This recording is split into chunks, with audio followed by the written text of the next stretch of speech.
Hey, what's up? Welcome to Movie Dumpster Season 5, Episode 16. Today we're talking about Scared to Death from 1980, directed by William Malone, and Syngenor from 1990, directed by George Elangian Jr. I'm Joel Escola. And I'm Sean O'Rourke. Welcome to the Dumpster.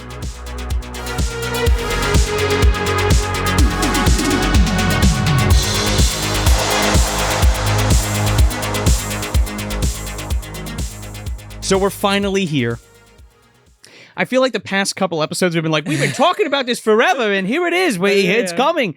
Between Good Burger even, and honestly, Alligator's another one that comes to mind. Alligator, Good Burger, Ghoulies 3. We're knocking them off the old block. Pinocchio's Revenge was the last one we just did. Yes. That we've been talking about for a while. But this one in particular, we've mentioned a bunch. Our good friend is with us today, Mr. Syngenor. Yes, here. You finally said good friend about something, and I'm actually agreeing. In the past, it's been some directors I'm not really a fan of. Oh, well, there are good friends. Jeff Burr comes to mind. Jeff Burr's a close personal friend. Not of mine, myself, but I get what you're saying. He's like an uncle that visits all the time, you know? Yeah, but he's drunk usually, right? He's drawing those blood wings on the wall. Maybe not Gary Busey level. Thank God for that. This is true. But yeah, the Syngenor monster. Yes. And we're doing something a little different here today. Mm-hmm. We're actually covering two movies. Can you explain to the dumpster dwellers why that is, Joe, if they're not familiar already with this franchise? This is like peanut butter and chocolate, man. You can't have one without the other. Right? I could see it. Okay. Now, Scared to Death is the precursor to Syngenor. Now, 10 years prior. 10 years prior. Now, this is a situation where it's very akin to something like Evil Dead and Evil Dead 2. Oh, okay. Not necessarily the same, but it kind of falls within the realm of what's going on there. Okay. Now, we're going to get into it, but Scared to Death and Syngenor clearly share, from both of these covers, the same monster. Mm-hmm. And we'll get into how they differ and what happened and how Syngenor is not necessarily a sequel to Scared to Death, but more like a spiritual successor, i.e. Evil Dead versus Evil Dead 2 kind of thing. Where Evil Dead 2 is essentially the same movie, but beefed up. Well, for lack of a better term. Yeah. And they're very similar in that respect, where Scared to Death has a much more serious kind of gritty tone, whereas Syngenor, it's unhinged, but it has a very heavy comedy, dark comedy thing going on. Especially compared to the original. I mean, I guess Evil Dead maybe has still a little bit of comedy thrown in there, but 2 ramps it up big time. Yeah, but like do a 12. But but the first Evil Dead movie is very much straightforward horror. I mean, there is some comedy, but I get what you're saying is my point. Yeah, part 2 it goes fucking crazy with like the Three Stooges shit and all that kind of stuff. I love it. So with that being said, let's jump right into this. We're talking about Scared to Death from 1980, directed by William Malone. Yes. Okay. Also written by and creature effects by William Malone. Yes. He also wrote it with some, I believe his name was something Short, not Martin Short. Not Clifford. It was like he came up with the original story or whatever. But William Malone, yes, he did all of the effects for the first movie and created and sculpted the Syngenor monster in the suit and everything. I want to talk a little bit about William first. So, he worked for Don Post Studios. And he is the man. He was the lead sculptor for Don Post Studios, and he was the man responsible for the William Shatner Halloween mask that was taken and modified by Tommy Lee Wallace for the original 1978 Halloween. Wow, which, on a weird aside that we're not going to really get into till later, there's actually another Shatner connection in this series. Yes. But that's kind of cool. That's cool to know. I thought that was pretty fucking incredible. I mean, the man was responsible for something that was turned into something super iconic. And has been very hard to replicate. In fact, if it's the same guy, there was like on one of the more recent Blu-rays, I want to say, a short documentary of him recreating that mask. If it was William Malone. Yeah, well, I think Tommy Lee Wallace was the one who, who took the Shatner mask. And usually Tommy Lee Wallace is attributed to doing the spray paint and like cutting out the eye holes and taking the sideburns off and shit like that. Oh, I get what you're saying. He did the actual Shatner mask? He did the actual Shatner mask that was released for Don Post. You said that and my brain immediately just assumed you're talking about... Okay, I got you now. I got you now. Not the hot... You get where I'm coming from? Yes, though, right? I understand. You're like the Shatner mask. I'm like the one from Halloween 1? Well, yes, it is. But the Shatner mask that was modified for Halloween 1. That's actually like a really cool piece of trivia. Well, the only thing to come close that you said, oh, we haven't had a good Myers mask since. The only one to come close to that was Justin Mabry's Halloween mask. And that's the Creep 78 that Justin Mabry had made, the one that's hanging up, that's signed by everybody up there. Justin Mabry's a fucking awesome dude, excellent sculptor, works for Trick or Treat Studios, who sponsored our Magic Mayhem and Little Rubber Monsters show. They hooked us up with that ghoulie and did the Trick or Treat movie club. If you're not following them and if you're not signed up for that, go do that right now. There's a bunch of great people doing awesome stuff. And if you want to watch that show, it's now on Patreon for $5 and $10 tiers. Sure if you is. missed it. Yeah. In its full glory. Yeah, what a great time that was. But yeah, so Justin Mabry now works for Trick or Treat Studios because he's amazing. I just thought that was a funny connection because, like, also William Malone works now for Trick or Treat Studios. Wow. So full circle. So I was going to talk about this a little bit later, but I might as well just get out of the way because you brought that up. But this mask was released by Trick or Treat Studios. I think I still got the tags on here. And this is a pull from the original molds from Scared to Death. Wow. So this is like Syngenor. This is not a resculpt, which is pretty fucking cool, man.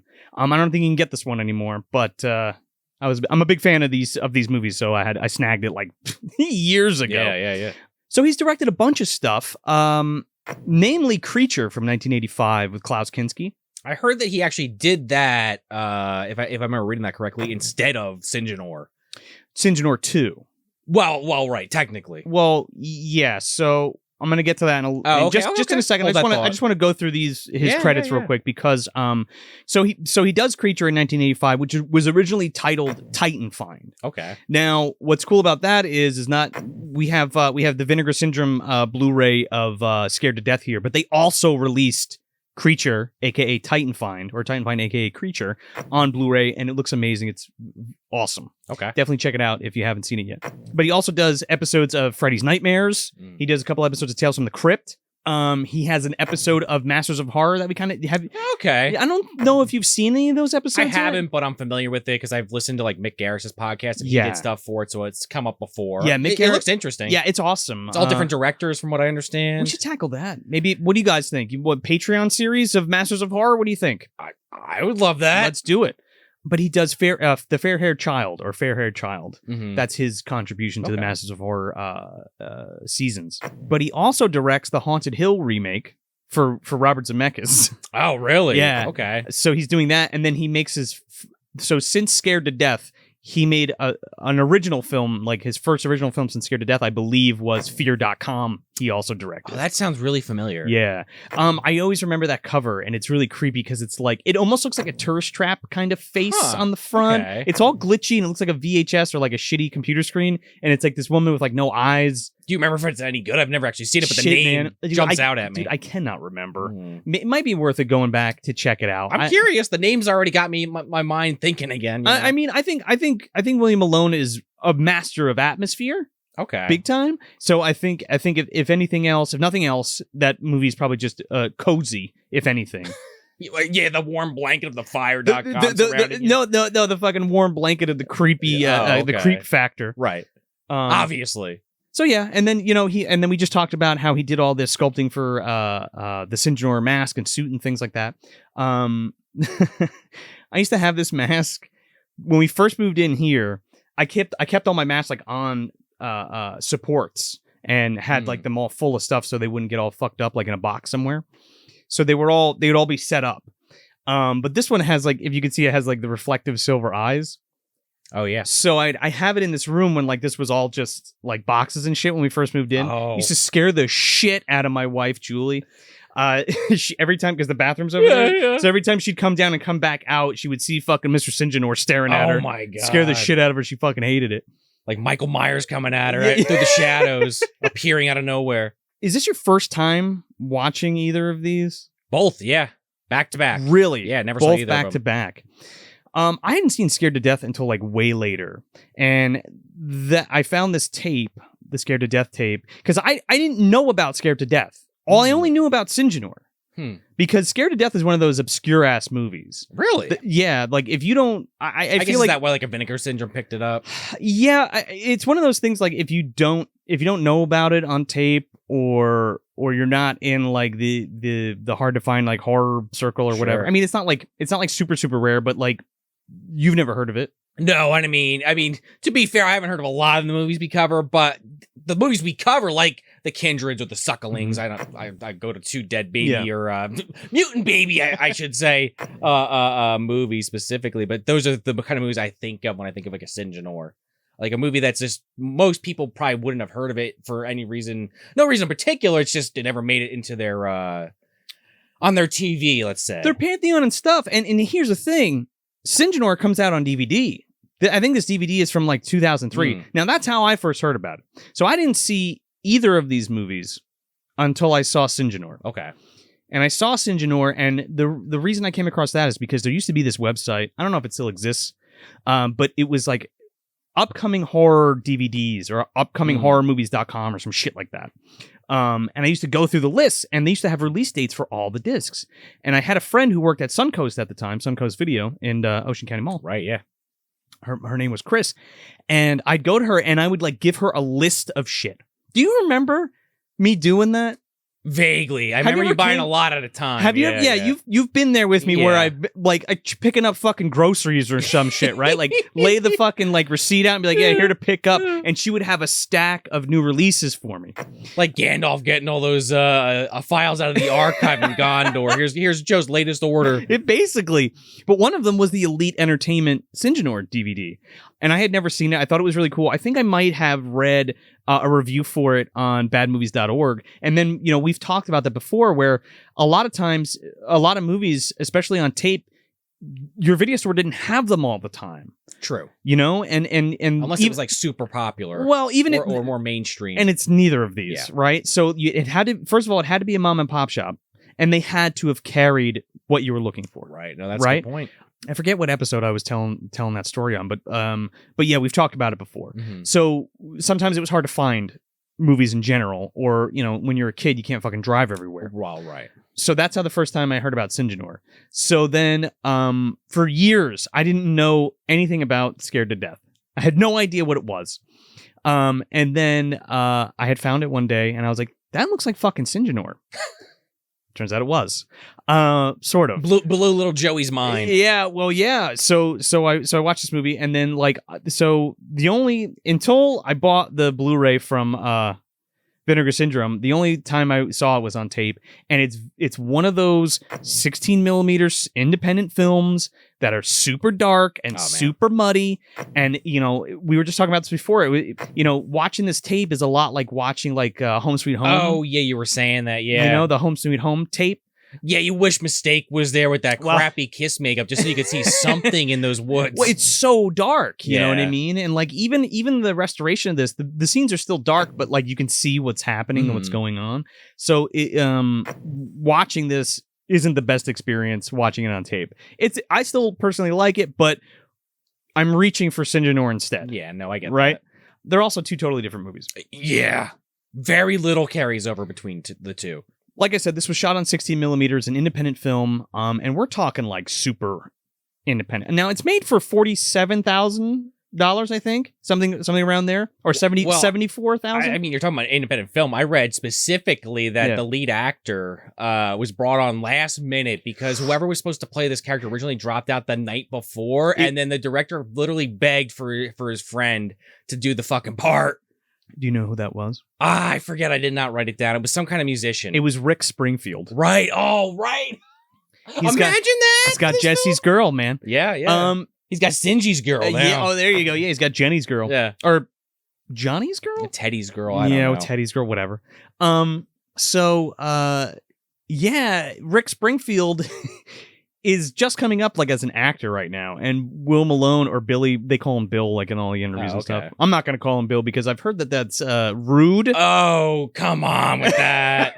I'm just busting balls. I know. I know the inside joke. Yes. But yeah, William Malone he would call, like Rick Springfield would like call him and be like, "Hey, I'm not going to do your movie," and he's like, "Fuck," and it was like the night before. Then he calls him back, and then he calls him back, and he's like, "Hey, I'm going to do your movie," and he's like, "Fuck, I just talked to this other guy who was going to do it." So then he calls Ted back and says, "No, we don't need you. We got Rick." Then Rick calls him back again, and he's like, "No, I can't do it," and he's like, "You know what, Rick? Fuck you. Don't call me back." And then he has to call Ted back. John back. Well, right. Who plays Ted? Right. Yeah, John plays Ted. And he has to call him back, and he begs him to do it, and he does. And then he's in the movie. Could you imagine? I'm like, if Rick Springfield was in this, I wonder if it would be more highly regarded or sought after later. I mean, you know what I mean? It depends on the acting, because I feel like one of the best parts of this movie, honestly, is the main character. Yeah, but like it's like a Matthew McConaughey, Renee Zellweger thing too. True. To the point of going back and looking for that movie because you're like, wait, what the fuck? They were in this. You know? Well, that's a good point. Maybe would have sold some more copies or some rentals or something like that. Well, I think that's why. I mean, Syngenor is obscure, but I feel like Scared to Death is more obscure. Oh yeah, you know what I mean?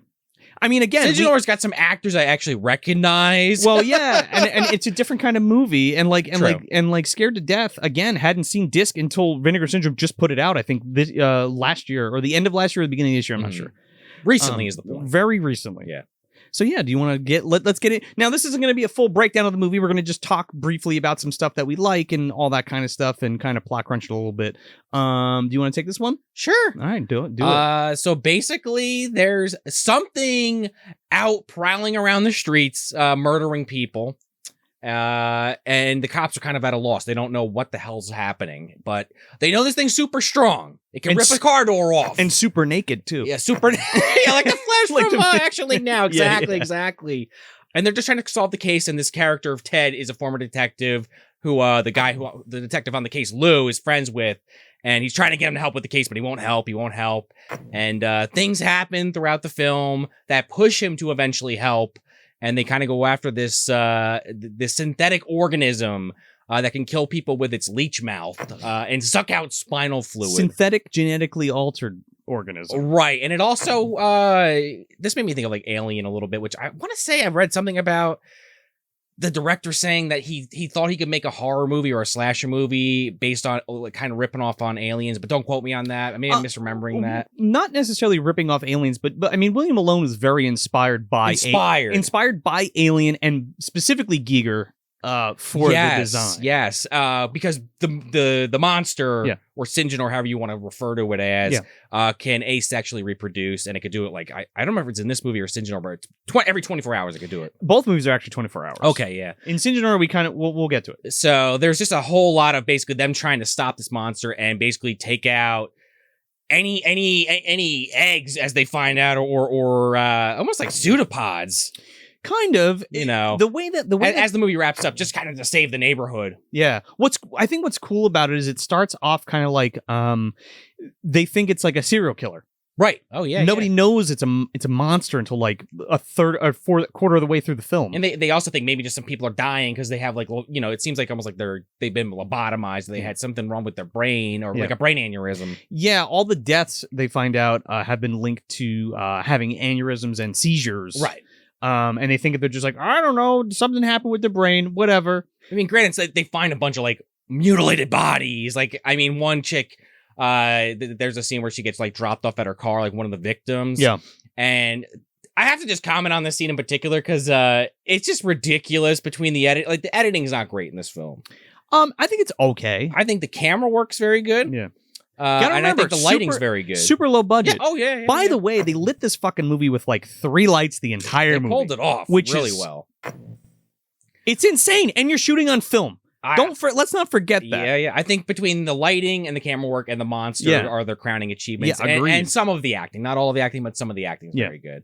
But this one woman, she's like trying to like start her car won't start. Mm-hmm. Then she's like pounding on the gas and the car's like burning rubber, and you just see the monster behind her like picking up the car. Dude, that's an awesome shot where Syngenor's just like in the back behind her and he lifts up the fucking car so she can't get away. But it's like the tension's kind of cut, early, like the air's like blowing out of the bag because this woman's just like, oh, come on, what's wrong?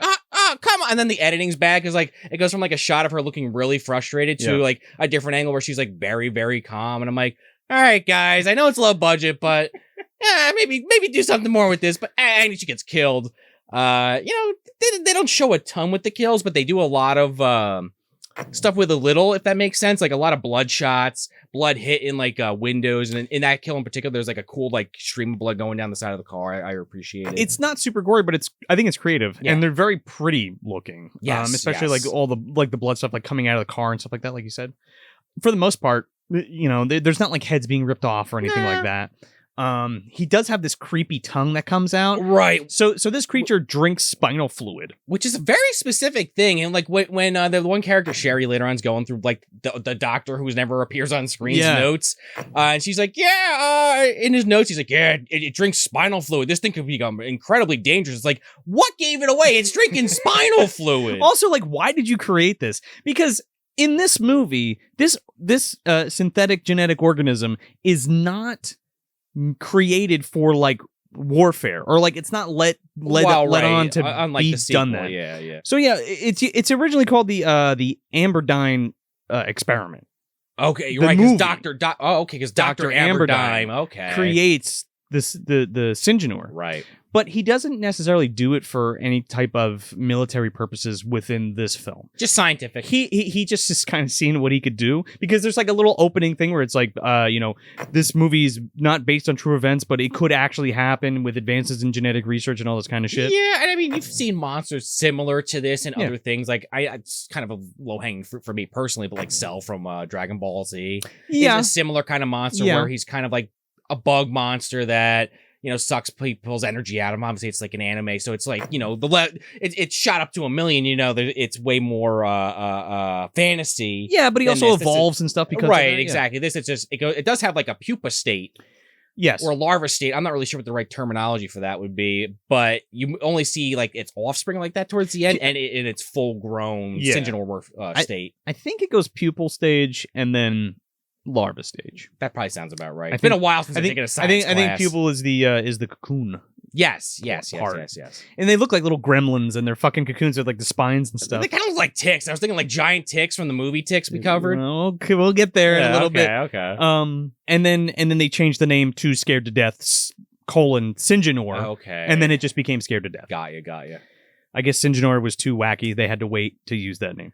So yeah, like you said, we see these egg sacs in like the sewer, and there's it takes place a lot in the sewer, and like right down the fucking road, right out of the other pipe, the suckling's getting fucking spat out. Oh yeah, into that TRCG or whatever the fuck it's called. The TCRI fucking the juice, and he goes on his own adventure, in the whorehouse. He's hanging out with the circus peanut from Orca, who's transforming into that thing with the fucking muscle arms. Yes, and now we have a baby Syngenor that they're hanging out with. They're getting into the Chud Club, dude. Yeah. Eventually, we're gonna have enough of these mutant creatures to create our own evil version of the turtles or whatever. Well, we still confused version. We still have to do Plutonium Baby, and then after we do that, we'll have our 4 and the Unborn. Miscreants. We have to do the Unborn. Oh also. my god, yes, the Unborn. There's several of those, I believe. There's 2 of them. But yeah, so you don't really know what this monster is at first. You just know it's kind of on the loose. Like they don't really like explain what it is until like the last half hour of the movie. Yeah, and it's very like kind of shoehorned in, and it's a big lore dump from the character Shelley, played by Tony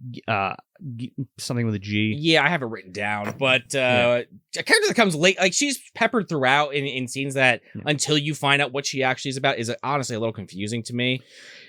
But it makes sense once you get to that point. It's just you're leaving a lot of room for the audience to try to like fill in, spaces. Sure, it's also her character is a little strange because she pops up and we get no context whatsoever, and then when she comes in, it's like, all right, so you worked with the guy Aberdine, right? But not really, because you never actually worked on the experiment. You were just kind of there. And there's some like weird like undertone because she calls him like by first name, but then it's like, oh, I meant Aberdine, and it's like, were you together? Probably. Like, is something like it doesn't really matter. But like one thing this movie does that I don't like in particular, like, is the relationship that Ted has with this character Jennifer. Ted, by the way, is Ted Londergan. Is an ex-cop. He's a hack writer, and he loves pop, and he loves pop rocks. Yeah, that's true. Hence the atomic rocks. Right, I had to bring him in. And he's played by John Stinson. He does a great job, especially for someone that had to be begged to come on the project like literally the day before filming started. I think he was still happy to do it though. Sure, but I think he does a really good job. He's kind of snarky. This character's incredibly unlikable, but I think he does a really good job with what he's given.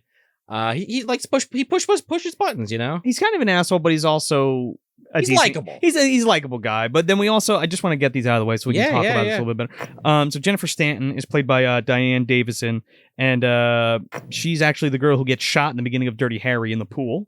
She gets shot. Oh my God. And we also have Detective Lou Capel, played by David Moses, who's also in Creature, William Malone's Creature, yeah. And just real quick, the titular Syngenor, well, actually not for this movie, it's scared to death, but the Syngenor creature is played by Bryce Eller. And what's cool about him is when he was best friends with like William Malone. And he since William worked for Don Post Studios, Don Post also did a bunch of Star Wars stuff. Oh wow. So Bryce was the promotional version of Darth Vader. Like he would get all dressed up in the suit and they would do the promos all around for the movie in 77. So I thought that was kind of neat. So that's who's in the suit. He does a great job. I mean, I definitely got like not to just go into that, but since you mentioned it, a lot of like vibes off of like I was feeling like Pinhead. I was feeling like Michael Myers a little bit. Yeah. Some of those like late scenes when he's like walking in the sewer where there's like the mist. I was like, whoa, this is creepy. Oh yeah, that sewer, by the way, was a set.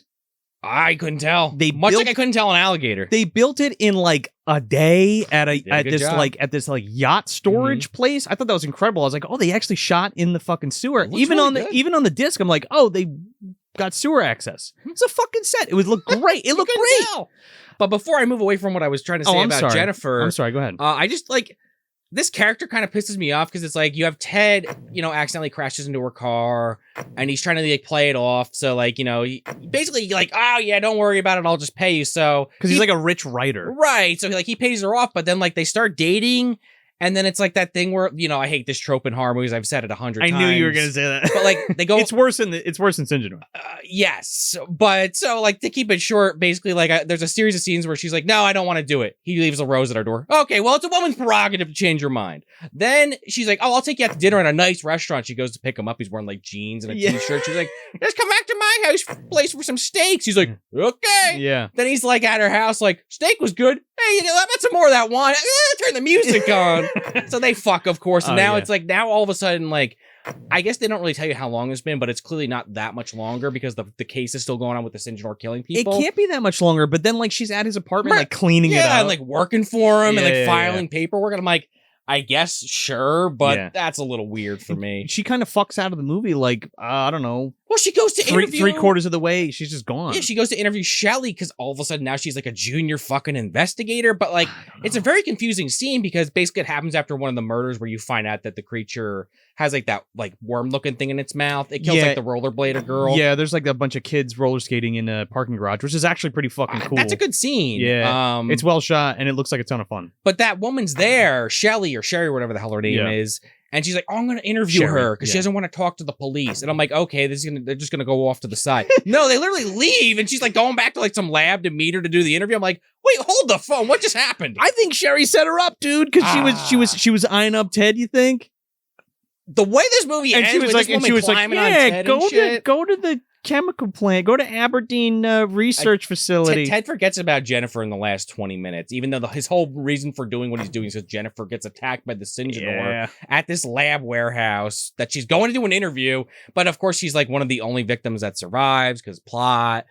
But she goes into a coma. Yeah. And then he's like, I guess I'll help. She's one of the only people who don't directly die from Syngenor and gets like picked up. And then we find out a little bit later that Syngenor keeps people and lays these eggs every 24 hours. But what's cool is he like hooks them up, or it hooks them up to the dead bot or the comatose bodies. Right. And they're like feeding to its babies. Yeah. There's like a fucking like needle umbilical cord, almost like a transfusion kind of situation. Yeah, and they're like stuck in their chest, and they're that like made me think of Cell a lot because he uses his tail to like suck energy out of people. Yes, or like just the whole thing. He like didn't he like suck up Krillin? Yeah. Oh yeah. Well, not Krillin, but he did do that. Yeah. And it like kind of like spider vibes too, because like At one point, there's this character, Tillman, who's fucking hilarious, by the way, for his 2 minutes of screen time. Oh, yeah. Where he's like, yeah, anytime someone's got to fix something, you got to wake up Tillman at 3 a.m. Like, because they're going to the sewer because there's like a power outage or something. That guy's the key grip of the movie. Like, Is he really? Yeah, he worked really hard on this film. He has a pretty good death scene. Yeah. I mean, you find out he survives barely, and he's like covered in cobwebs later on.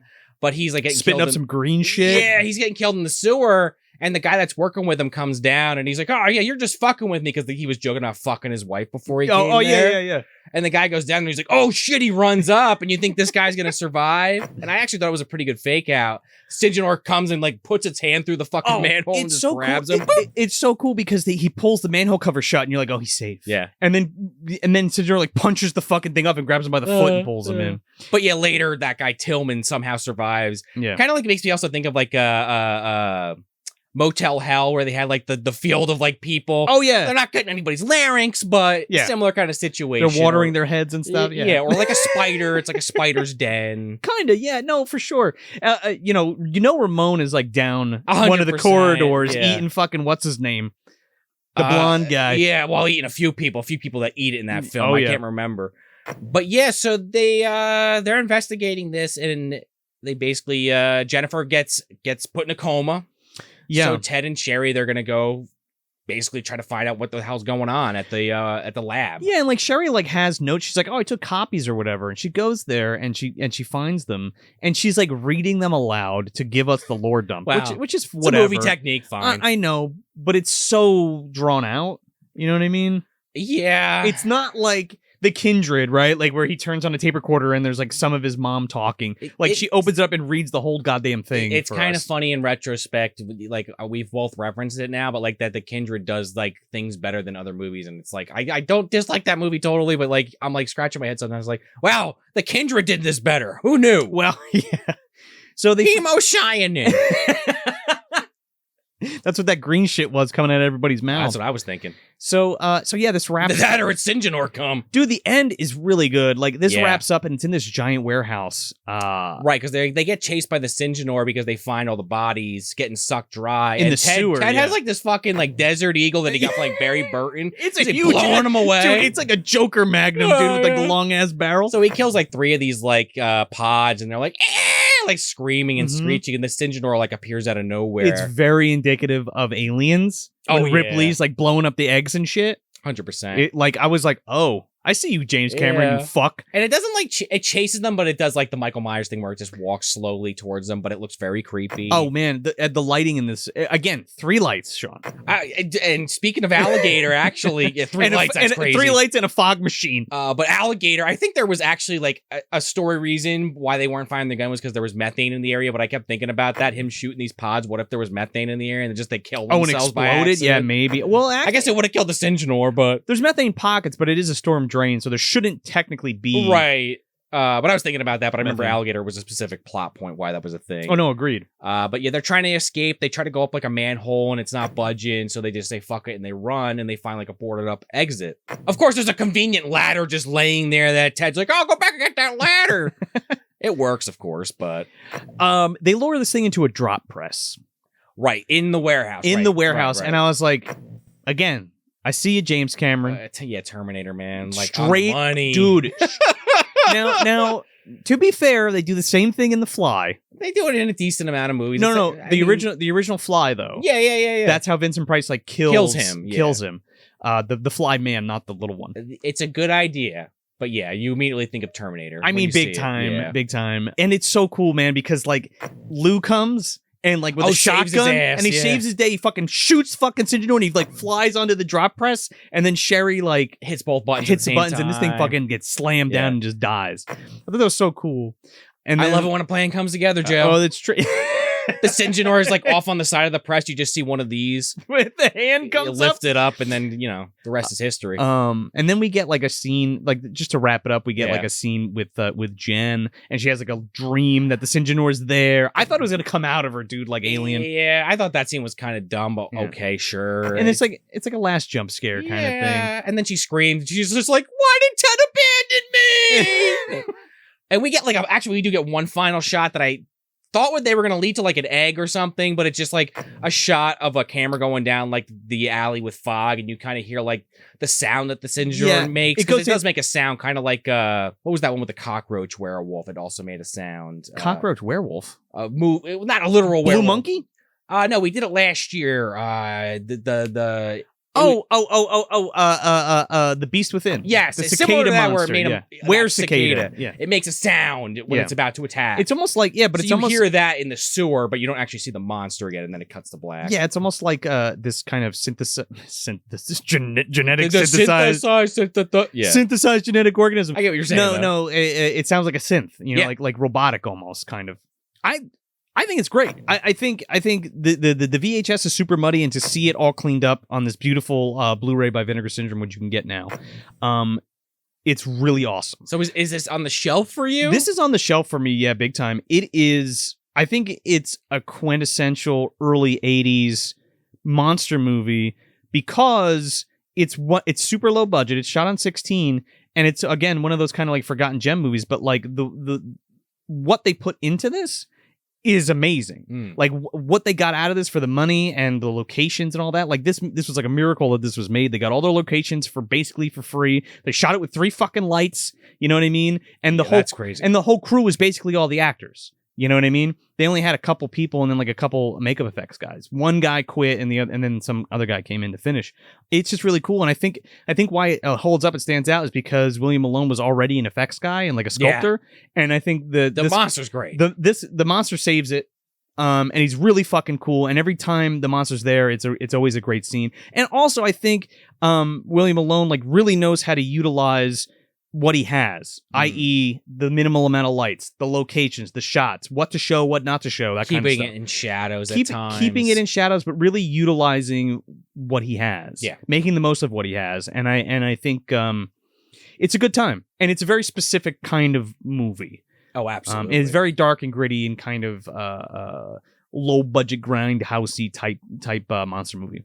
And I'm into it. It's definitely in the dumpster for me. Yeah? I did not like this movie very much at all. I kind of said what I liked about it. I like the lead guy, Ted. The actor's very funny. Lou kind of cracks me up because he's kind of just constantly trying to get Ted to help him this whole movie, and he won't until like the fucking final 0 hour when shit's really in trouble. It's very natural, their interactions. Yes, though. yes. So that stuff's good. The writing, the writing is good. But I just think it doesn't like totally come together for me. I think the monster's very cool. I think the lighting's very well done, especially you're saying 3 lights. That's damn impressive. And the score is actually pretty good. I don't know if we really talked about It's orchestral. It's a whole fucking like orchestra. Just overall, I don't know. It was very slow paced for me. It is a slow burn for sure. We have, I think, like 1 or 2 kills in the beginning, and then there's like a 30 or 40 minute stretch where it's like this fucking like courting session between Ted and Jennifer that I guess they're trying to get you to like care about these characters. But like at the end of the day, it's like I don't really care that much. It just seems a little too artificial for me. Yeah. I still like it. It's just definitely a dumpster movie for me. It's not what I'm reaching for. At least scared to death. We'll put it that way. All right. It's not far down there. You don't have to push past the dirty diapers. It's just you move those couple of old whoppers out of the way, the moldy donuts that somebody threw out, and it's right there. It's also reach far. It's also a thing of like at the time people were asking for these movies. Oh yeah. So to make a buck, you were able to do this, but I think this is a little bit better than most independent well, especially for an stuff. Independent film. Like I would definitely recommend seeing this, like without a doubt. 100%. Especially this new transfer. It's on Tubi. That's what I watched it on. But you should probably go and pick up the Vinegar Syndrome yes. Blu-ray.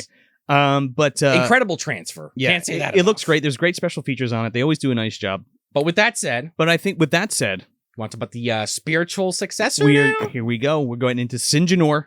1990. 10 years later. So yeah, Syngenor, 1990, directed by George Londergan Jr. I think I'm saying that right. I have no idea. I wasn't even going to try that one. Anyway. Alan Gian is definitely probably not it. Yeah. La Urena. Fuck you. So this movie, it definitely takes ideas. Obviously, we're reusing the monster. Yes. Ideas adapted from William Malone's story. Yeah. And well, did he actually work on this one at all? I saw he worked on the creature effects. So here's the thing with this. So producer Jack Murphy, who also produced Ticks.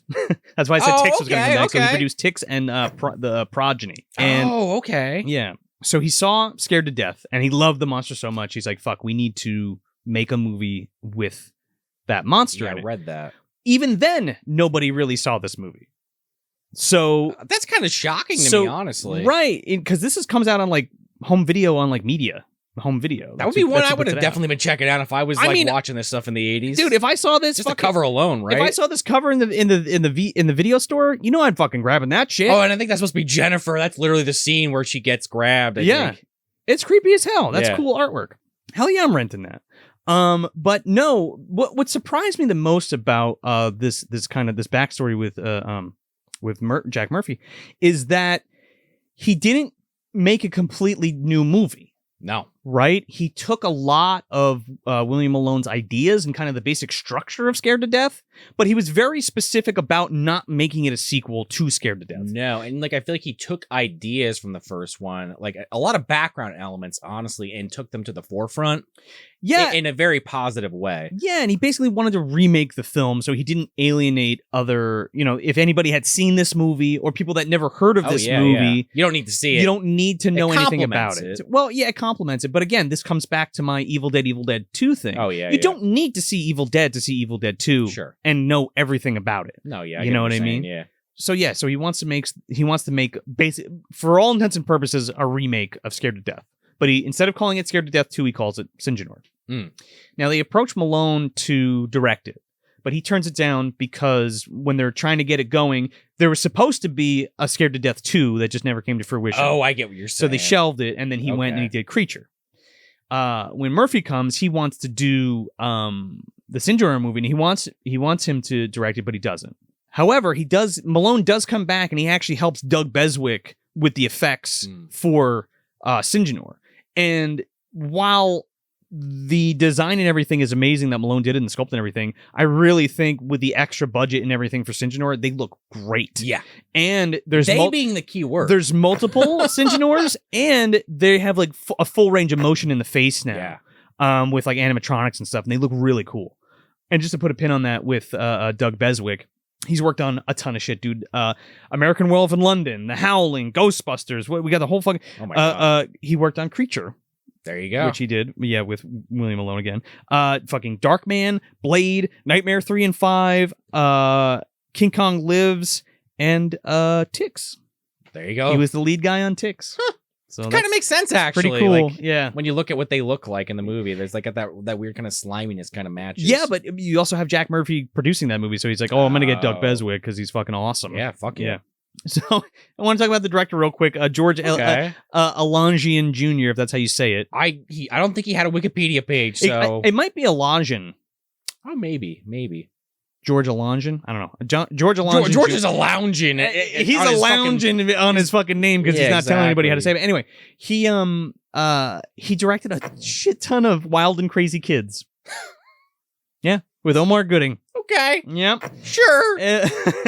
He also did a bunch of Playboy magazine documentary, like volume 1 and 2 and 3 and shit like that. I guess that's like behind the scenes of Playboy and stuff. Okay. And do you remember Candid Camera from the 90s? Oh, of course. You're on Candid Camera. Oh, yeah. He directed a bunch of those, I guess, ? Okay. So people getting pranked in the 90s. So you're going from fucking Wild and Crazy Kids to Candid Camera. Syngenor. Syngenor, yeah. Like, okay.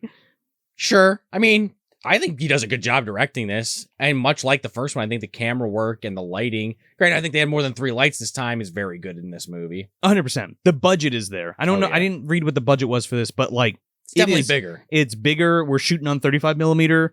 You got David Gale in this. Oh my God. And he's being fucking crazy and amazing. You got Mitchell Laurence, an MDU icon. Yes, we got Mitchell Laurence from the Runestone and Stepfather 2. Yes, well, and actually David Gale is also an MDU, maybe not icon because we still have not done Reanimator. Yes. It's coming eventually. Yes. But he was the Zoanoid. Yes, the Zoalord. Yeah, leader in Guyver 1, I believe. I think this is adjacent to that. Oh, yeah, because he was like a corporate guy. I mean, he turns into that weird monster at the end, but... Well, he's an alien. In the MDU, I'm sure, if go back and listen to the episode, I'm sure we say John Hurt saves him or something, so of course he's here in Syngenor, back to his old ways. This is the progenitor of the Zoalord Corporation. Oh, while he is spraying that shit into his neck, injecting into his neck. Shooting himself up with fucking reagent, dude. Yeah, he's got Michael Berryman trying to get the refills on it. So there you go. He gets his head fucking cut off in Reanimator. He funds in genetic lab. They put them all back together. He has the Reanimator juice. That thing's disgusting, by the way. That like pimple on his neck. Oh yeah, it's kind of gross. And then I guess after this movie, the Guyver happens. At some point. he becomes an alien. He basically gets the Regeneron or whatever the fuck it was. Regeneron, Jesus help me. Reagent. The reagent. From Reanimator. From a Reanimator, but then he obviously then like later in life somehow hires fucking Jeffrey Combs to work for him in some kind of twist of fate. Remember he has like a cameo role in Guyver. It could be a splintered timeline where it's like the splintered timeline of Syngenor, where instead he's an alien Zoalord corporate scumbag, and in this one he's like a reanimated corporate scumbag making synthetic genetic. I think we need to, in season 6 of this show, which is next year, by the way, if you're watching this now, we need to finally get the fucking Reanimator fluid in the MDU, because it's clearly like right there. We're almost at it. Like Syngenor kind of has it. It's a key element for sure. I just think of Monster Blood, just like taking over the fucking MDU. Monster Blood versus Cumdar or something like that. Oh shit, I love it. Well, there was a lot of cum in that first movie that we didn't talk about. There actually was. Yeah, Cumdar made his mark, but I kept that. Sure. I was pushing it down inside of me. But anyway, we have some really good acting in this film too, just in general. Besides Gale. We got Roy Fagan. Let's just bust down these characters so we can just talk about it. So we got Roy Fagan as Donnie, who is this guy's great. He's a security guard who's kind of like the comic relief in this movie. He's fucking funny as hell. Suck this. That's one of my favorite lines of this. You better put it in second, dickhead. That's a good one. He's great. Charles Lucia is Stan. Stan, this guy's great. He is Weasley bastard. He is so good as like that scumbag corporate guy. Well, and he's always deferring to Paula. Yes, the real like kind of bad guy besides David Gale in this movie. Well, question mark. The two of them. I'll get to her in a second because she's the one that causes all the bullshit. Yeah. So Charles Lucia is from. It's either Lucia or Lucia. I'm pretty sure it's Charles Lucia. Yeah. But he's in Society. Have you seen Society? I don't think I have. We got to cover that. The Brian Yuzna classic. Up a bunch of times, but Screaming Mad George does all the effects on that. It's fucking it's wacky. But he's the butt. You've seen the GIF of the guy with the ass. butt. Yeah. Okay, I've seen that. I guess I am a butthead. I think Joe Bob had done that a year or two back, so I'm familiar with it. Yeah. So that's a great flick, and he plays like the dad, one of the dads. Okay. The butthead guy. The butthead. Okay, obviously, Assy McGee. Yeah. We have Starr Andreeff who plays Susan Valentine. Yeah. She was in Amityville Dollhouse, The Vampire Journals, and Scanner Cop. We have Louis Arquette, he as Dr. Valentine, who is the creator of Syngenor in this movie. Correct. Not Amberdean. It's like a totally different guy. Yeah. And he's been in a ton of shit, dude. Alf, he was in. Of course he's in Alf. He's done multiple voices on the real Ghostbusters. He did a bunch of voices for the English dub of Akira. Or Akira, however you want to say that. Great Tetsuo! And he's in The Great Outdoors. And talk about a movie we need to cover. I know, he's Herm in the Great Outdoors. Oh my god, that movie's great. Fucking Dan Aykroyd and John Candy classic. Chopper Chicks in Zombie Town. What else is he in? Tales from the Crypt. He's the sheriff in Scream 2. And he's the cardinal in Little Nicky. And I think that's the one that he got me like, oh, he looks like the guy. But he also looks like he kind of looks like Kurtwood Smith a little bit. Yeah. Like he could be a stunt double. You know, and speaking of what people look like, Ted from fucking the first one, I kept saying like, kind of looks like Todd Howard from Bethesda. I don't know. That's what kept popping in my head. Certain angles. Anyway. So David Gale plays Carter Brown. We talked about David Gale already. And Mitchell Laurence, who we talked about, plays Nick Carey, who's like a reporter. Right. So he's not a cop in this. He's just a reporter. No, right. Probably the same character because he's addicted to sex as always. Whenever he's on this show, there's like a receptionist who's David Gale's like niece. Yes, that's Shatner's fucking daughter, by the way. William Shatner's daughter. Are you shitting me? No, it is. That was the other Shatner connection. Okay, playing Bonnie, who has a dude. Okay, who says that she tells fucking Mitchell Laurence, by the way, oh, I'm only 17, going on 18. But then when Stan comes over, I guess she's attracted to Stan. She's like, I'm 18. He's like, oh, keep that in mind. Before we go any further, let me tie this up for you real quick for the MDU. So the movie dumpster universe. So spoilers. She's killed by Syngenor. Yeah, that was a fucked up scene because Stan can't be bothered to go down there. However, well, he did it on purpose because they're trying to break down David Gale's character, which we'll get to in a second. But I just want to get out of the way now since we're talking about it. She gets electrocuted. She doesn't get killed by the spinal tongue. She doesn't get spinal tapped by Syngenor, right? She literally gets electrocuted. So my thing is, she gets electrocuted, her fucking soul gets sucked into the fucking virtual dimension with Job, and then somehow gets rerouted to a chip that's implanted into a golf cart, and now Barkus is fucking that fucking Bonnie, the golf cart. Barkus is fucking Shatner's daughters? Who's now reincarnated in a golf cart. What is even happening there? Is Barkus sticking it in the tailpipe, and she's like, God, no, stop! Someone help me! The golf cart, like, talks to him at night, that's why it's got a name and shit, right? People think he's crazy, but she really does talk to him? Yeah, meanwhile, Haggerty and Charnetsky are sitting there with lawn chairs, cracking beers, just, toasting each other, watching the show.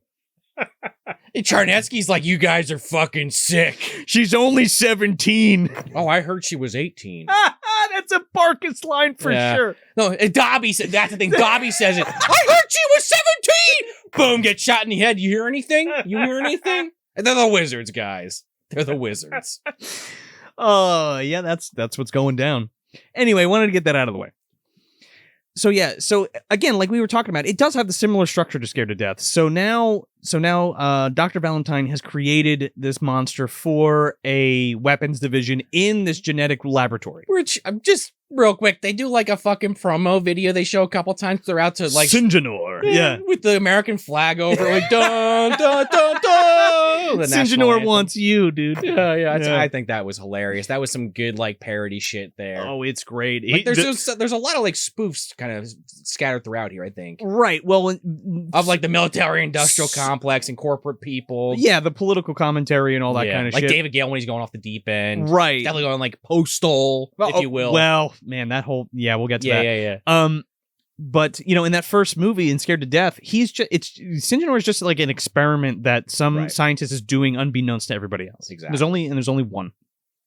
In this movie, it was created specifically for warfare. The fucking soldier of the future is what they call this thing. Yeah. Okay. Do you want me to just give like a quick plot crunch of this movie? Oh yeah. I'm sorry. Yeah, go ahead. Basically, this corporation is like we've already been talking about, creates these super soldiers and wants to test them out.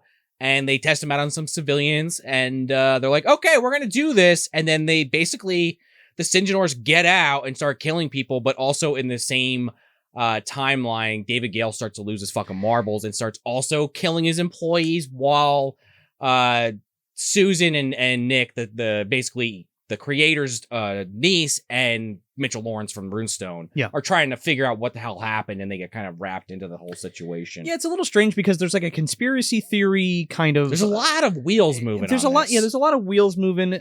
So Valentine resigns because he doesn't want to make Syngenors, but they still have his work. He wants to go home and make orange juice. Blow up oranges in his fucking shed or like something. The guy in Flubber. He's like Robin Williams in Flubber. He just has like the shit in the garage.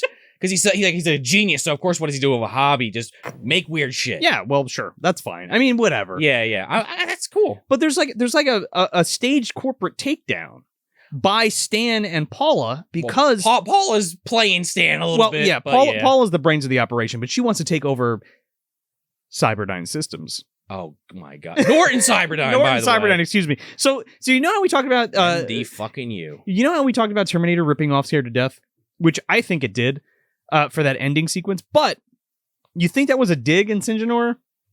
Like, okay, well, Cyber Dynamics is Cyberdyne. Maybe. I think for our show, it absolutely did. No, 100%. but I'm curious. I love the idea of Norton Cyberdyne, like you said before, being like. I said that off camera, being like a subsidiary of like Norton Antivirus and Cyberdyne Systems, like doing a smaller like sister company or child company that does genetic research specifically. I mean, we don't 100% know what David Gale's company was doing doing in Guyver beside? I know like they were looking for like the unit, yeah. But like, what was their like public facing thing? Were they actually Norton antivirus? Is that why it never actually works? They're really looking for the Guyver, not viruses.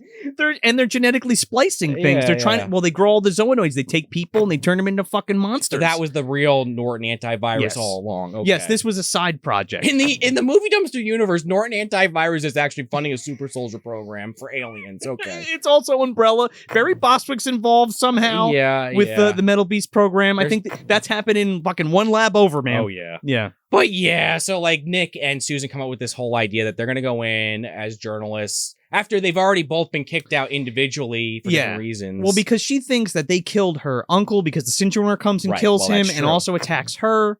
And early on, that's a great scene. It's an awesome scene. Really intense. Like, it's really great. And right in the beginning, we get that inkling that water hurts these things. So that's the kind she of throws a vase at it, and it like fucking like lights up. There's a lot of great roto light effects in this, and that's one of them.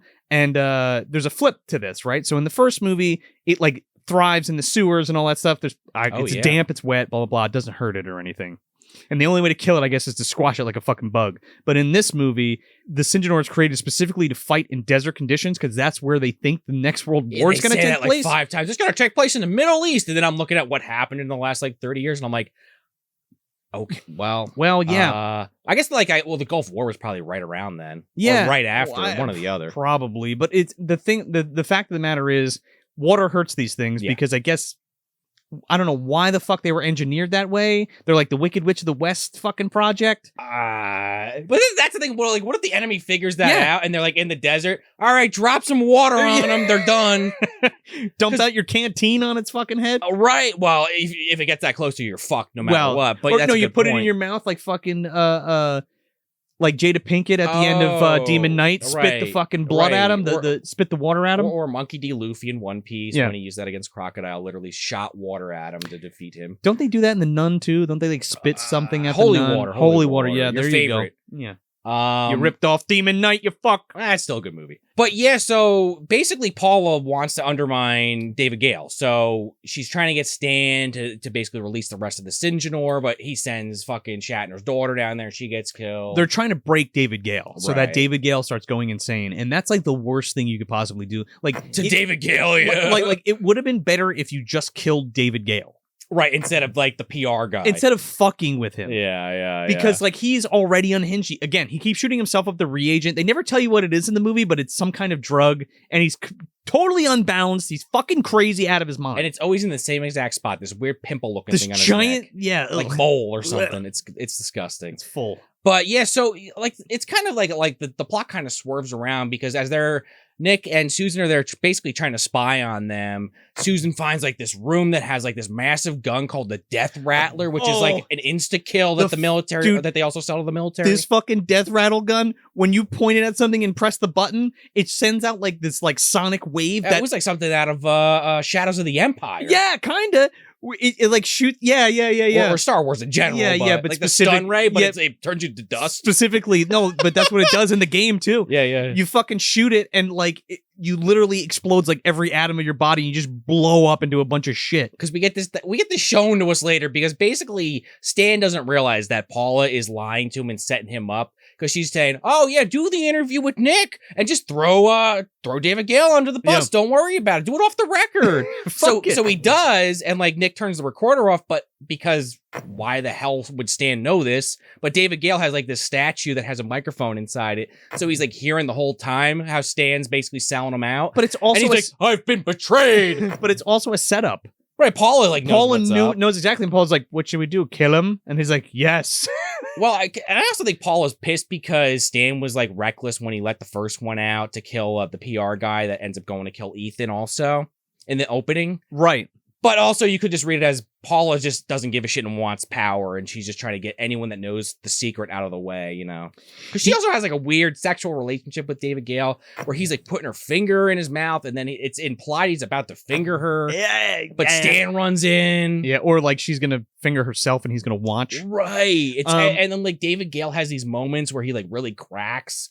Before he totally goes off the deep end, he's already almost there where he's like, hold me. That's when he's on the phone with like the police chief. Yeah, well, he says it a few times. I just want to be held, mommy. Was this Bob? It is Bob. So the Syngenor word is out. So this is where David Gale goes fucking off the deep end, and he's like, I want all the fucking Syngenors eliminated. I want them all taken out and taken care of, and somebody fix the goddamn air conditioning. He gets an army of shovelers from Mystery Men. I swear to God, that's what these guys look like. It turns William H. Macy's out from the fucking Mystery Men. It turns into aliens for 5 minutes, and this is like the first climax that we get. Sure. And you're like, oh, the movie's gonna end after False this. climax. Yeah, for I don't sure, like man. those. Where this military operation goes on, and Susan and Nick, of course, just happen to be in the room and watch like them get ready. Dude, and they're all pumped up. Dude, they're suiting up and they're going on a fucking bug hunt, dude. Yeah, seriously. So they go down to the basement. I'm thinking like there's 4 or 5 of these fucking things. Apparently there's like 20 of them, and these things like really like you need to get like a shotgun like right up to their face to even do any damage. They're indestructible. They're supposed to be indestructible. The only thing that actually kills these things is water. Right. Okay. And they're blowing the shit out of these things. Well, they keep reforming. Yes. And so they heal instantly. Because they shotgun one of the heads off, and they're like, all right, great. And then like 6 seconds later, it comes and kills a guy. I'm like, whoops. It's fucking cool, man. And there's like a whole grenades. They're throwing grenades. They're shooting the shit out of these things. And Stan and Susan are down there, and they end up Susan and Nick. Oh, excuse me, Susan and Nick are down there, and they end up like crawling through the air vents again, just like aliens. And then like one comes after him, and then there's a fucking grenade explosion. That was very reminiscent of Alien, but I thought it was cool. Yeah, they're chasing him in the vent. No, it's kind of neat too, but like also the shape of their head, they have to keep it down so they can't look straight. Oh yeah. Which I thought was kind of funny. Susan and Nick book it the fuck out of Dodge. And then there's this running gag where Nick keeps parking in the handicap spot for some reason. And they tow him the first time. Yeah. And like the second time, like Susan's like, really? And he's like, oh, I learned my lesson the first time. And he throws like a fake like note in there, like he's handicapped. Oh, that's great. So they run out and they drive off while the alarm's going off. Illegal parking in handicap parking spot. But then like the final like military guy, because all the rest of them get killed, like the leader or whatever. Yeah. He's like basically going to David Gale, like, oh, we got wiped out. What do you want me to do? And David Gale now has just lost it. And he's like, kill that reporter. He's or whatever. like mumbling to himself and all this stuff. That guy goes down and tries to like shoot him. Yeah. Well, and then Donnie's like, poor Donnie. Donnie's like, okay, now that we're shooting at people, I need to get a new job. And he goes to leave. And David Gale corners him. He's like, oh, you wouldn't think it would. It's like rats sense? leaving a ship sinking. Do rats abandon a ship when it's sinking, Donnie? And he's like, whatever you say. And he's like, whatever I say. Pulls out a revolver and blows shoots him away, away, dude. Like there's a bullet hole and blood all over the place.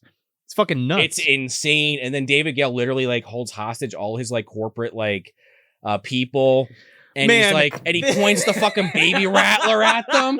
And Stan's standing there because Stan doesn't know that David Gale knows he like ratting on him basically. And Stan's getting like a donut, like it's very reminiscent of RoboCop. This is the first time we see the gun used. By the way. Well, she's like, I had the science team loaded for me and everything. He's like, we're gonna figure out what's going on here. Something stinks in here. Stinks in here. We are all here because we're going to figure it out. Stan has no fucking clue. Stan's eating his fucking donut. With the coffee in his hand. The gun turns around and just vaporizes this fucking guy. First he's like, no, you're kidding, right? And he's like, no. And he's like, he explodes all over the wall. Dude, it's like menstrual fluid hitting the wall. It's disgusting. Love it, dude. So, but then David Gale has this weird thing of like, he's like killing people, but also stripping them and also putting like party hats on them and masks and stuff. He's lost it. He's got a fucking rabbit mask on at some point. What are you doing, man? Well, he thinks the company's going to go down because when he's like staging it so that he can frame them. Well, the thing is, right. He's trying to frame Susan and Nick because they get away with some pictures of the Syngenors. Mm-hmm. And that's when he's like, oh, now that everyone knows about it, I'm fucking ruined. And then that's like the straw that broke the camel's back. They also have the cops in their pocket, though.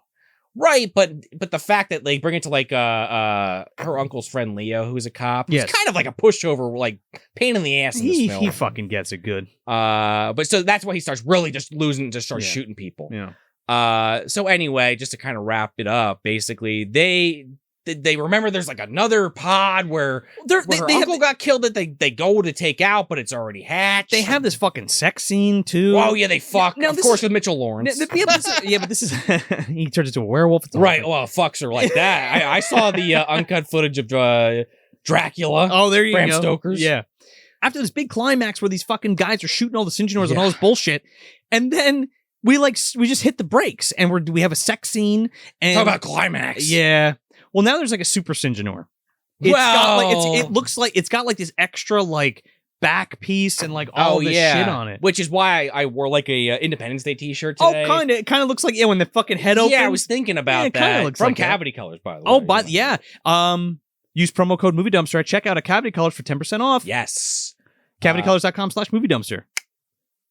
But yeah, I don't get to wear this shirt too often because it doesn't really fit. But I was like, yeah, it kind of looks like it. It made me think of that a little bit. Every Independence Day. Yeah. Yeah. But yeah, that super one comes in and they try to run it over with like a car. Yeah, it doesn't do shit. But they basically end up back at the wait. It does like this fucking Trantor ass like troll from Ernest thing where its face like comes down on the windshield and like punches through the top and all that part's shit. Great. And then of course like another dumb trope from horror movies, and action movies too, honestly, where they just don't pull over. And it's like trying to get him. Yeah. Like, oh! This is also... They crash into another car. It's also another Terminator thing, dude. Dude, there's like 4 cars explode. And you're like, all right, that wasn't that big of an explosion. Then it's like an explosion like twice as big. And this thing just like walks over not even scratched. Yeah, they get out and it's like Terminator in the first one where they crash into that fucking truck and it explodes. Right, yeah, the oil tanker. Yeah. So then they're back at the lab. Everyone's basically dead except for Paula and this one other guy, Greenwald. But they're in their fucking underwear. Yeah, everyone else has been shot in the head. And he proposes the idea that, we'll get the Death Rattler to kill it. Right. I love how this guy immediately gets taken out. And he was like the other guy that David Gale refers to like in the board meetings. Yeah. And then Syngenor, the super Syngenor, runs into him and just tosses him like Rawhead Rex. And he hits like a wall. And then it's just like one of those shots with his blood on his face. And he's just like... Dude, they lure the Syngenors into an elevator. Right, and they have 20 or 30 of them. And they have this, there's like 5 of them. No, but that's what they say. There's 20 of them. They have the Death Rattler pointed at it, and fucking Paula's at the ready at the turret. Right, because they have Mitchell Laurence lead them there. Yeah. While David Gale, by the way, is on the intercom. Oh, yeah. Just mocking them. He's like, welcome to my party. We're going to eat cake, motherfuckers. Oh my god, it's pretty. Your party hats. It's incredible. It's like David Gale played Unhinged like nobody else. He did play Unhinged like nobody else. Like he is just so fucking fantastic, man. Yeah.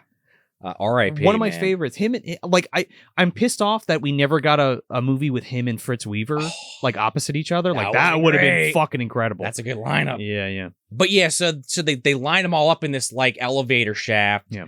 And there's kind of a scuffle because Paula like reveals to Susan that this all happened because she released them because she wanted to take over power at the company because this company needs someone with balls. Yeah, because you think she's like a bad guy at first. Then you're like, oh, she's a good guy. And then you're like, oh, no, she's not. She's a piece of shit. She's a piece of shit. This is fucking great, though, because she shoots up the fucking elevator and they explode all over the fucking place. Yeah, while Mitchell Laurence is like on the top of the elevator. He looks like fucking Will Smith at the end of Men in Black. Yeah, covered in the blue shit. Yeah, covered in goo. So he jumps down, and then like another one follows him, and she's about to just blast him and the monster. It's the super one this time. Oh yeah, right.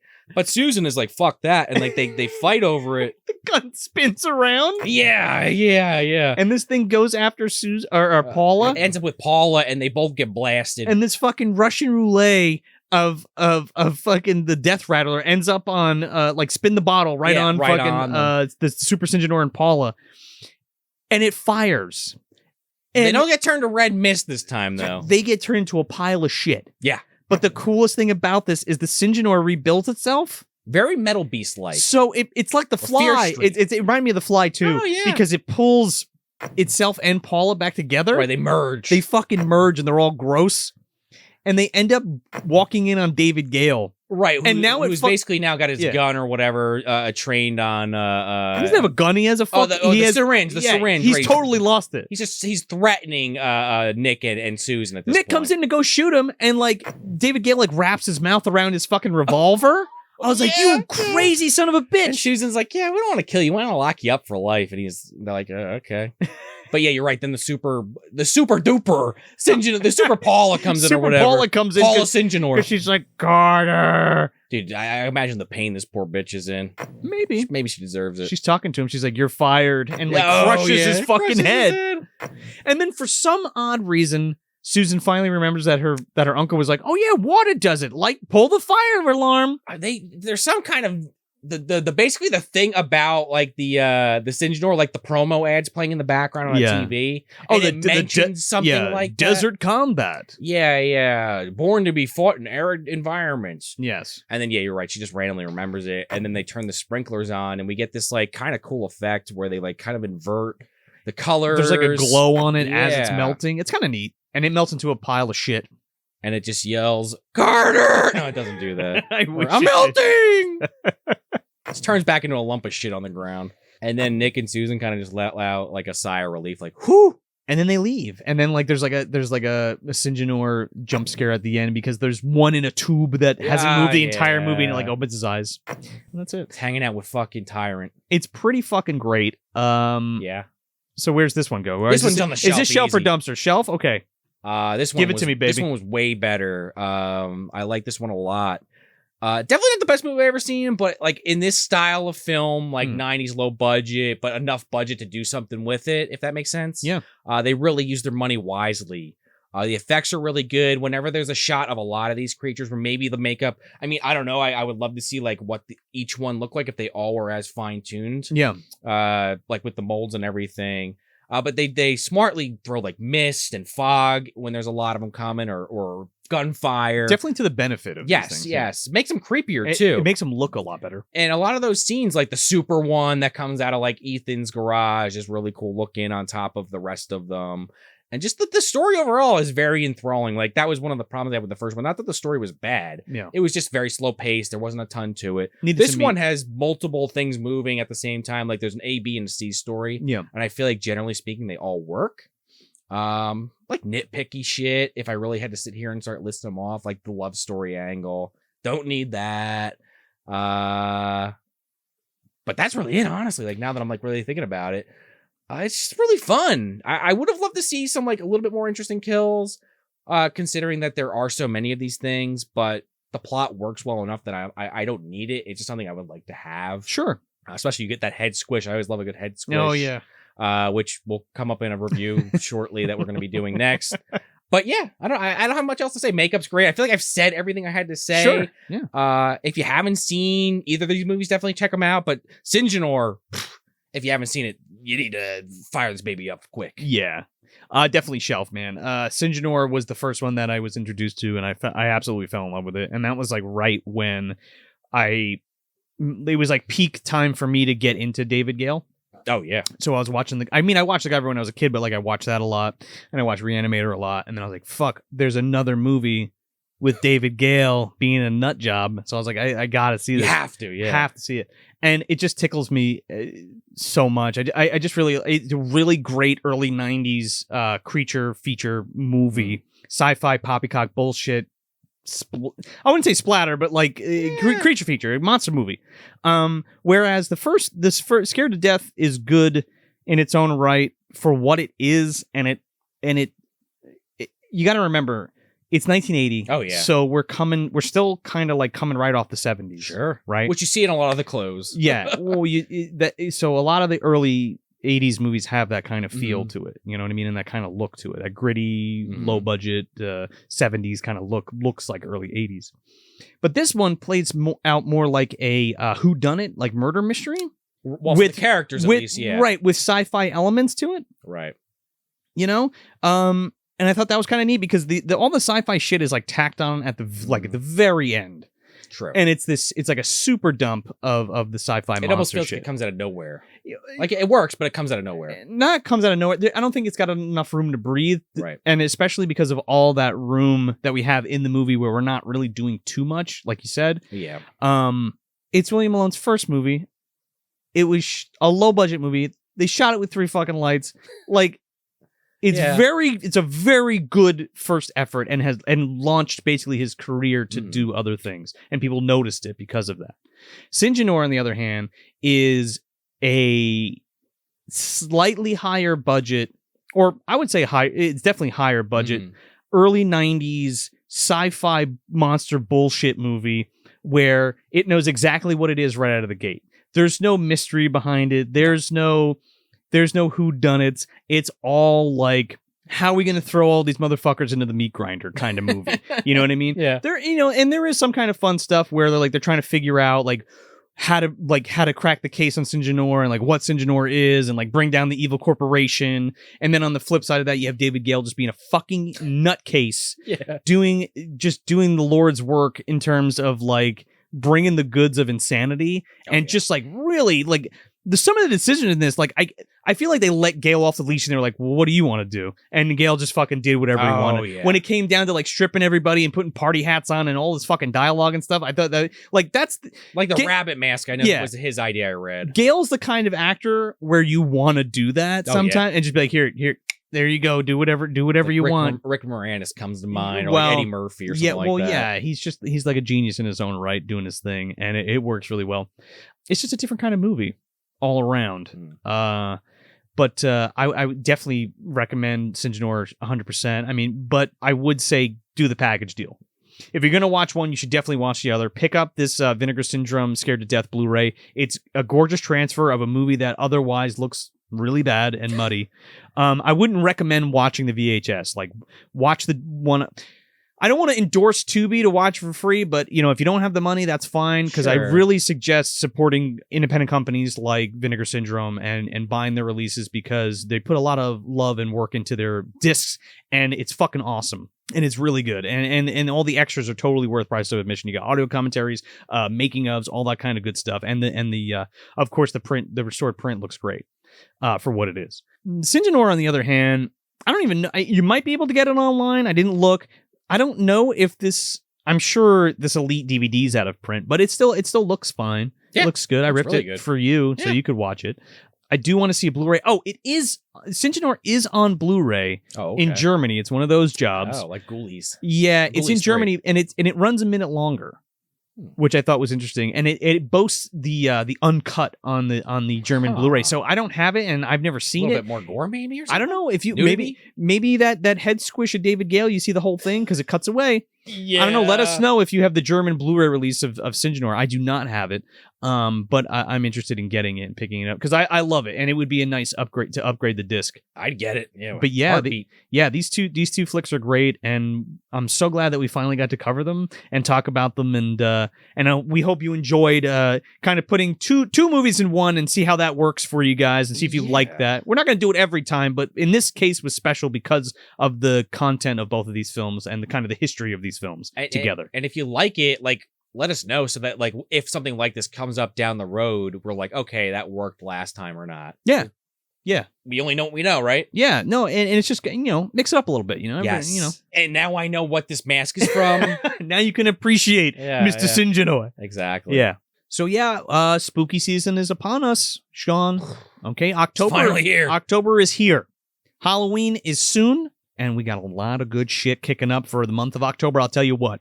Trick or Trash is coming back, folks. So here's the thing with Trick or Trash this year. We're not going to be doing a big giveaway.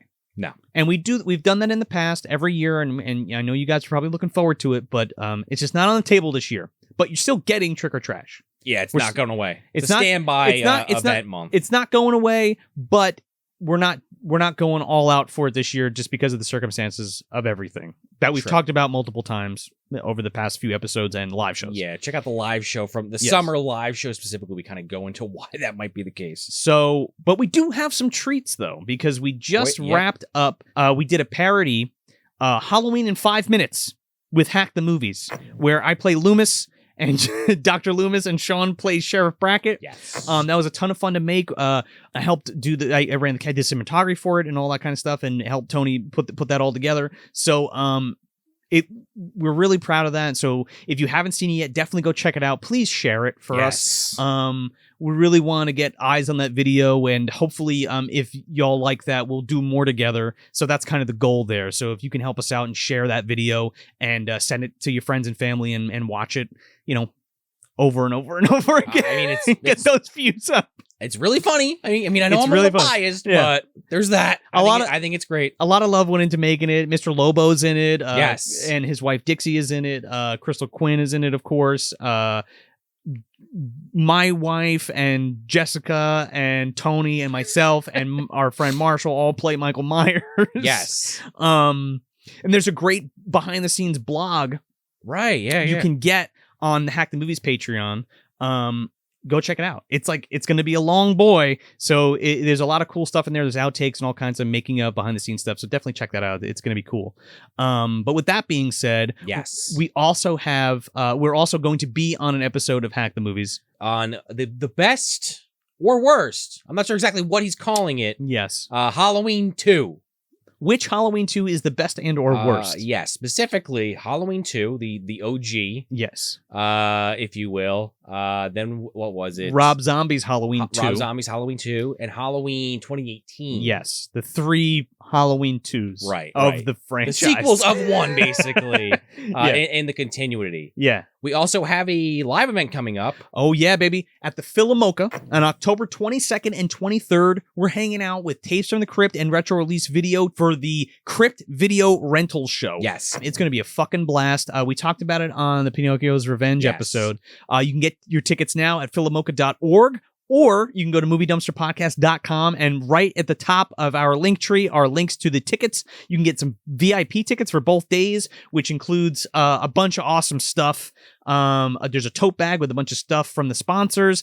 I think there's even dinner at Monster Vegan Philly, I'm pretty sure, and some other really, really neat stuff. There's going to be music.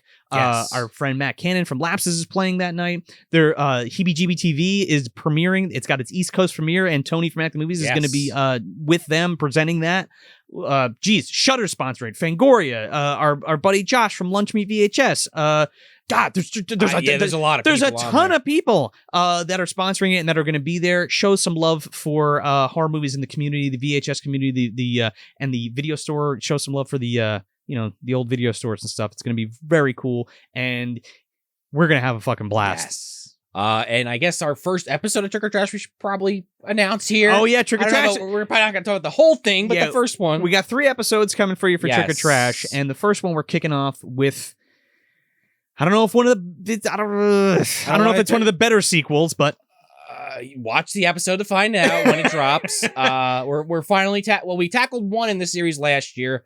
We're tackling one of the other ones we I think had previously hinted of covering. Yes. In Halloween 8, I think it is. Halloween Resurrection. Halloween Homecoming, Halloween Resurrection, right. Whatever you want to call that. We will get into the deets of that when we cover it. But yeah, look forward to that. Yes. Trick or treat.